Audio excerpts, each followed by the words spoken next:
Hi, and welcome back to Inspired to Game. I'm Sean. And I am Lola. Today, we are bringing you My Father's Work. This is an epic game put out by Renegade Game Studios, who we want to thank for sending us a review copy. Now, before we get into our review of this game, we will do a quick overview of how to play it. In My Father's Work, you will be playing a family of mad scientists over the course of 3 generations. During this time, you will be working to complete your father's work, an epic experiment. Along the way, you will be performing smaller and minor experiments, working up towards it. This is an app-dependent game. To begin a game, you will choose one of the 3 scenarios and play with it. Along the way, you'll be given important decisions to make, and a story will unfold, largely based on your choices. As far as mechanics go, this game consists of a lot of worker placement as well as resource management. Each time you play it, you will be experiencing a different story with different endings and a different destiny for your family, all while trying to complete your father's work. Now, the first thing that struck us about this game was how amazing the components are. The whole thing, from the glass vials for the chemicals, the metal gears, the wooden animals. Now, and even the fact that these wooden animals, they could have been all one animal, but they're all different, and for no gameplay purpose, it's just fun. If you get an animal or gain an animal, you can choose which one you want.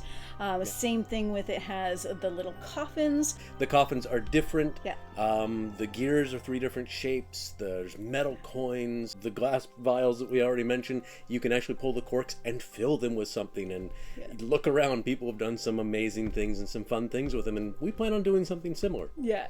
And even the minis. The minis are washed. And one of my favorite things right from the beginning is the assortment of choices. So there's 6 different types of minis, 6 different characters, and you can choose who you want to be who. And I love that.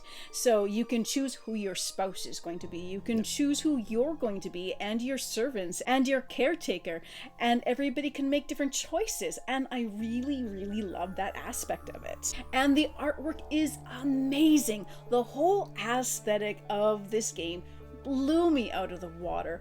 So the cards, as I mentioned, artwork is fantastic. I love the theme. I love this theme so much. But even with all the different experiments you can do, they're fantastic to look at the pictures and what they're about. There's so much creativity that went into making all these crazy experiments. One is there's an experiment to perfect the evil laugh. There's a whole bunch of variety of things. There is flavor text on every single card, and the organization, my inner OCD just loves the game trays that are in this. Everything has a perfect place to go into it. They're shaped. They tell you exactly what wants to go in there, and all have lids so nothing falls when you put it up on its side, as you are wont to do, or as we are wont to do. This game is a work of art. It absolutely is a work of art, and its aesthetic and its theme is fantastic. And the theme shines through, not just through the gameplay with all the things that we've mentioned, but also through the scenarios and the story. So that leads us to talking about the app. So this is an app-driven game. It comes with 3 different scenarios, and when you start a new game, you choose which one of the 3 scenarios that you want to play. Now, and then you choose the appropriate scenario in the app, and it gets you started with your names and naming your town, things like that. Now, as you play through the various generations and time periods in the generations, the story will unfold around you, and you will have choices to make along the way, and your choices directly affect the gameplay experience that you're going to have. It will result with different maps coming up based on your choices and what's happening. You'll get to go into the scenario boxes and get secret materials out, whether they might be tokens or cards or various other things, which was always a real fun thing to pull out, to see what new little thing that you get to pull out of the box. It's exciting and fun, and you don't know what's going to happen next. And ultimately, in the end, you get an ending, one of 8, I think, in the first scenario. I don't remember the numbers of the others. So it kind of plays like, if you're familiar on the computer, there's a game called the Stanley Parable, where depending on the choices you make, you get different endings. The replayability, trying to discover each of these different endings is built right into it. And each of these endings have multiple paths to get there as well. So you can have very, very different experiences, and that makes it really highly replayable, because each time you play it, you're going to have a different experience. Now, we did run into a little bit of problems with the app. It didn't run on an older iPad, one that still says it's supported. We also tried it with a couple of different browsers, running on a Microsoft Surface. Ran into some errors there, so we were able to run it on a couple of our newer iPhones. Now, we have submitted trouble tickets for each of these, so hopefully they will get that fixed in a future update. So we did get it working fine on my iPhone, but it was also really small on it, and really I don't think is designed for that small of a surface, so it was a little bit cumbersome to play when we had to play the app on the iPhone. But it did work, and it does add a lot of ambiance to the game. Now, an interesting thing to bring up with the app. Now, we have some app-driven games, and we enjoy app-driven games. But right from the beginning, one of the concerns is always, well, what if that technology doesn't work anymore, or you don't have something to run it anymore, or whatever reason? Then you're worried about not being able to play this very expensive game. The nice thing about this is it's not intended for this purpose, but you actually can play the game on its own without the app as a worker placement, resource management type game with a twist. It's got all the ambience, and it can be played independently, and I find that very interesting. So if you're having issues with the technology, or if you just want to try something a little different, this is a possibility. As some of the twists that go into it as a worker placement game is there is the insanity track, and as you go more insane, you get compulsions that you need to complete. The compulsions can give you more victory points when you complete them, so that's a good thing.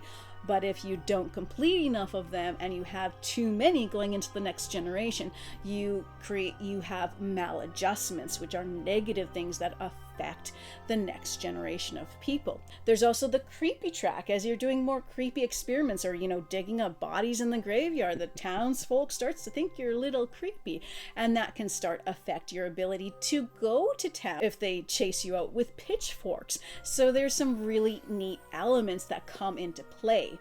Now, one thing I like too is the structure of the experiment pyramid, so to speak. So you start off being able to do A experiments. Once you have an A level experiment done, now you can do a B. In order to do a C, you have to have 2 B's done. And in order to do your D, which is your grand my father's work, and everybody starts off with one at the beginning, you have to have the A and 2 B's and 3 C's completed. And the thing is here is you can only keep one experiment between generations, so you have to be making more. So as even a worker placement game, there's a lot going on here, and it's very exciting and fun. Now, as you build through the generations, between generation 1 and 2, you are keeping one completed experiment. Between 2 and 3, you're keeping an additional. So you'll have at least 2 going into generation 3. And of course, there are upgrades to your estate, which might let you keep more. So we have played through each scenario and have had a great amount of fun with them. We do look forward to going and playing the scenarios again and working to unlock different storylines and what things happen. And that's where it's kind of exciting with a book too, to see what new towns things you unfold as you do that. And what different endings we can discover. Yeah, exactly. And work through the different components. I gotta say, I love this game. It is so thematic. It's such high quality, and it is really fun to play through those different scenarios, and it turns a regular worker placement game into an experience, into a story. It almost feels like a campaign game, except that you're not saving anything between play sessions. It's just in one play session you are moving through generations, and it feels like an epic storyline. And it was so wonderful to get this game at this period of time, because it's great for this time of year, because it definitely has that spooky element. So if you're interested in this game, you might want to check it out. We have had a ton of fun with it. It's definitely one staying on our shelves, and one that we'll be pulling out regularly. Thank you so much for watching today. If you've enjoyed this content, please throw us a like and consider subscribing to the channel. And as always, happy gaming, folks. Can you reach all the way over? I don't know. We're going to find out. Now, this is a game. Believe it or not. Now, Can you believe it? Now, this is a game by Renegade Game. I'm just going to start over. Okay. Now, see, this is Shadow. My father's final words were, It's like Shadow. love her Okay. as I have loved her, and there will be joy. I said it so much better last time. Whose father's work? Who's your daddy?